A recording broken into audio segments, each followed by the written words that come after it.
Et moi, si je me trompe, vous avez commencé votre parcours militant dans un syndicat étudiant. Tout à fait. Je crois que les choses ont bien changé depuis l'époque. Hélas. Est-ce que vous avez vu ce qui s'est passé au sein de l'université Paris 8 ? Je l'ai vu. J'en suis affligée. C'est une réunion qui a été organisée le 15 octobre en soutien à la Palestine. Et puis, en fait, on s'est rendu compte que ce n'était pas simplement un soutien à la Palestine, que c'était aussi des expressions clairement antisémites. Regardez un extrait de ce qui s'est passé le 15 octobre dans le cadre de cette réunion et on en parle ensemble juste après. Condamnez-vous le 7 octobre ? Voilà. Alors le 7 octobre pour nous a été un accélérateur de l'histoire. Voilà, alors j'accueille sur ce plateau Bernard Fialaire. Bonjour. Bonjour. Monsieur le sénateur, vous êtes sénateur, Parti radical du Rhône. Oui. Et vous êtes surtout le co-auteur du rapport sénatorial sur l'antisémitisme dans l'enseignement supérieur. Très heureux de vous recevoir ce matin, monsieur le sénateur. Et nous avons beaucoup de questions à vous poser à ce sujet. Wally Bordas est avec nous. Bonjour Wally. Bonjour. Comment allez-vous ? Très bien, et vous ? Reporter, grand reporter au Figaro, service politique. Il y a une époque où je dirigeais celui, moi, du Parisien. Et je me souviens qu'à l'époque, vous me causiez beaucoup de tort. Il y avait pas mal d'infos qui étaient signées Wally Bordas en politique. Attention. Nos téléspectateurs auront noté la formule pas mal. Ça ne veut pas dire beaucoup. Pas mal d'infos. Il était fin limier, Wally Bordas. Très heureux de vous recevoir dans Carte sur table, cher Wally. Monsieur le sénateur, vous avez entendu, comme tout le monde, l'extrait de cette réunion qui s'est déroulée le 15 octobre. Vous avez vous-même rédigé un rapport complet sur l'antisémitisme dans nos facs. Il y a une loi qui a été votée en juillet dernier. On attend toujours les décrets d'application. Peut-être qu'on en dira un mot ensemble. La question est vraiment toute simple. Comment est-il possible que les autorités universitaires laissent se dérouler ce genre de réunion ? Alors, le rapport qui nous avait été commandé tout de suite après le 7 octobre, il y avait eu quand même un choc un peu, et le Sénat avait décidé de confier une mission pour remettre en rapport, une mission flash d'ailleurs, sur un rapport sur l'antisémitisme dans l'enseignement supérieur. Et je vous avoue qu'on a été sidérés par ce qu'on a découvert et appris au cours des auditions, et on a donc rendu un rapport. Il y avait 11 recommandations, dont 3 pouvaient relever de la loi, et donc on s'est tout de suite mis avec Pierre-Antoine Lévy, qui était le co-rapporteur et qui ensuite a été le co-auteur de la loi avec moi, une loi pour pouvoir répondre. Je crois qu'il y a plusieurs choses. Il y a un vrai problème d'information et de formation même des étudiants. Alors, il faut y aller avec précaution. On doit respecter la liberté d'expression, la liberté académique, mais il faut bien les redéfinir. En revanche, il y a des comportements, il y a des choses qui ne peuvent pas être dites. Alors pardon, je vous ramène au sujet. Oui, non, mais attendez, là, on voudrait comprendre déjà pourquoi, alors que le recteur, le président, avait été alerté par l'UEJF notamment, qui avait dit attention, ils avaient vu les affiches, ils avaient vu aussi les invités, parce qu'initialement il devait y avoir Georges Ibrahim Abdallah, qui est un homme qui a été condamné pour terrorisme par le passé, qui est sorti de... Bon, il n'est pas venu finalement, mais enfin, il était annoncé. Il est sorti il y a quelques mois de prison. Bah oui. Vraiment, et donc, très récemment. Donc, comment est-il possible, ça c'est la question que je vous pose, vous devez sans doute vous la poser vous aussi, comment est-il possible que le président de l'université, que le recteur, que personne n'interdise ? Ça arrive très souvent qu'on interdise, parce qu'on dit attention, trouble à l'ordre public possible. Est-ce que vous vous posez cette question et avez-vous un début de réponse ? Oui, alors on a interrogé en permanence les présidents d'université. Alors, il faut aussi faire attention de ne pas faire parfois des procès d'intention. Il faut laisser le débat se faire. Simplement, lorsque c'est dans le cadre universitaire, il doit y avoir un respect. Pas simplement d'ailleurs le respect de ne pas troubler l'ordre public. Les choses sont encore un peu plus bornées. C'est Blandine Kriegel le rappelle dans un article. L'article 10 de la Déclaration des droits de l'homme, c'est de ne pas troubler l'ordre établi par la loi. Et la loi, elle interdit, par exemple, les propos antisémites. Ouais. Alors, vous avez les actes antisémites, les propos antisémites. Là, il y a eu un article 40 qui a été fait, le procureur a été saisi.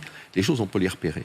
Ce qui est plus dramatique, c'est l'ambiance et l'atmosphère antisémite. Parce que ça, c'est impalpable. Vous ne pouvez pas porter plainte contre une ambiance. Et ça, c'est quelque chose d'extrêmement violent et douloureux. Et comment on le combat ?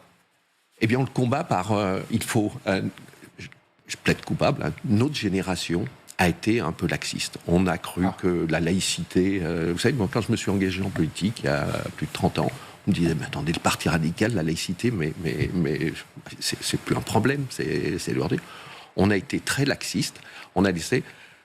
et quand vous laissez la place libre, eh bien, on a vu des communautarismes exploiter cet espace. On a vu après une extrême droite s'emparer de la laïcité et la déformer pour en faire un outil d'exclusion, si bien que maintenant, on ose à peine revendiquer la laïcité pour ne pas être taxé d'extrême droite, et il y a un véritable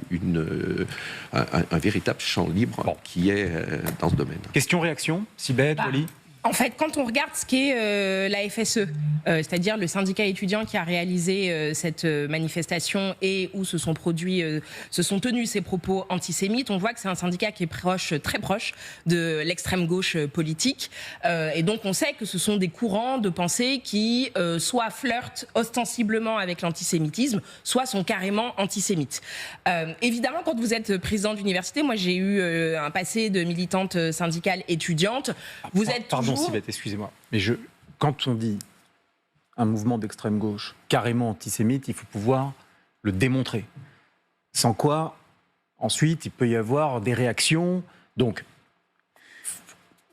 est-ce que vous avez un exemple très précis, ou bien est-ce que c'est plutôt flirter ou utiliser un terreau antisémite ? Que voulez-vous dire exactement ? Pour moi, il y a des lignes de crête qui sont en permanence franchies. C'est-à-dire qu'il y a toujours un flirt. Et parfois, ça tombe du mauvais côté de la pièce. D'accord. Et parfois, ça se tient. Mais de plus en plus souvent, ça tombe du mauvais côté de la pièce. Parce que c'est pas la première fois qu'on a ce type d'incident. Et ce sont plus que des incidents dans des universités. Parce que ce que vous disiez, monsieur le sénateur, c'est qu'au-delà des actes ou des propos, vous avez aussi une ambiance qui fait que être aujourd'hui un étudiant juif ou un jeune juif peut faire que vous vous sentiez mal, peut faire que vous cachiez votre judéité pour ne pas avoir à affronter des débats difficiles, parce que vous êtes systématiquement associé dans un espèce de continuum pas très intelligent d'ailleurs à la politique de Benyamin Netanyahou, parce que vous êtes juif. Et donc il y a une tradition dans les universités de débat. Et je pense qu'en France, c'est utile que cette tradition de débat perdure, parce que c'est aussi à l'université qu'on forme les citoyens de demain, pas uniquement à l'université, mais aussi à l'université, et c'est important. Oui, mais là, c'est pas du débat. Ce à quoi on assiste, là, c'est pas du débat, Sibeth. Et d'ailleurs, le ministre de l'Enseignement supérieur lui-même met les mots sur ce qui s'est passé le 15 octobre. Allez, on l'écoute ensemble. Il était l'invité de Darius Rochebin hier sur LCI. C'est abominable, c'est le contraire même de ce que doit être une université. C'est un sentiment profond de honte. Vous partagez ce sentiment de honte ? Oui, je partage ce sentiment de honte. Alors, ce qui a été dit... Pardon, à condition de rappeler quand même que le ministre qu'on entend là s'émouvoir, je me souviens, je crois que c'était sur France Inter, mais je ne suis pas tout à fait sûr, il nous avait dit il y a quelques mois, non, il n'y a pas d'islamo-gauchisme, c'est une invention totale d'une, il n'a pas dit fachosphère, mais de complotistes, donc arrêtez. Donc il y a quand même manifestement un petit virage dans sa compréhension des choses. Pas tout à fait. Si vous voulez, on a eu au cours de nos auditions à parler de l'islamo-gauchisme. Alors, on dit que c'est qu'un concept qui n'existe pas. Les mots existent. Je pense qu'il faut d'ailleurs laisser justement le débat à l'université de définir s'il y a un islamo-gauchisme. Il faut faire très attention lorsqu'on interdit tout débat sémantique. Qu'est-ce qui s'est passé aussi à Sciences Po Lyon, lorsque Yanis Roder n'a pas pu venir faire... On voulait empêcher de faire un débat sur le fait de savoir est-ce qu'on peut employer le mot de génocide à Gaza ou pas. Quand même, que ce soit un débat, que des gens puissent le dire. Je veux dire, on a...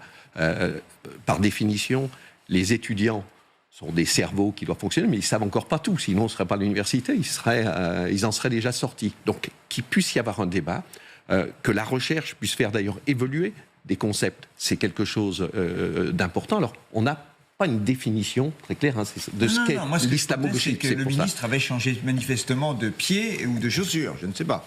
Oui, effectivement, il a dit ça en juillet. Il a dit l'islamo-gauchisme n'existe pas. Bon. D'ailleurs, avant lui, je me souviens d'une autre ministre de l'Enseignement supérieur qui était sur cette... Sans doute parce que quand vous êtes ministre, vous êtes souvent, comment dirais-je, porte-parole de votre clientèle, quoi, si je peux me permettre. Donc, mais Enfin, pardon, mais monsieur le sénateur, quand vous dites il faut que les débats. Il faut porte-parole de la France. Oui, mais quand on pose carte sur table, oui. on se rend compte que bien souvent on défend aussi les intérêts, comment vous dites en Macronie, l'écosystème. Hein, on défend son écosystème. Bon. Pardon, mais monsieur le sénateur, vous dites que les débats doivent avoir lieu. Oui. Mais quand on se réjouit de l'horreur du 7 octobre, c'est pas du débat. C'est pas du débat. C'est d'ailleurs sanctionné par la loi. Tout à fait.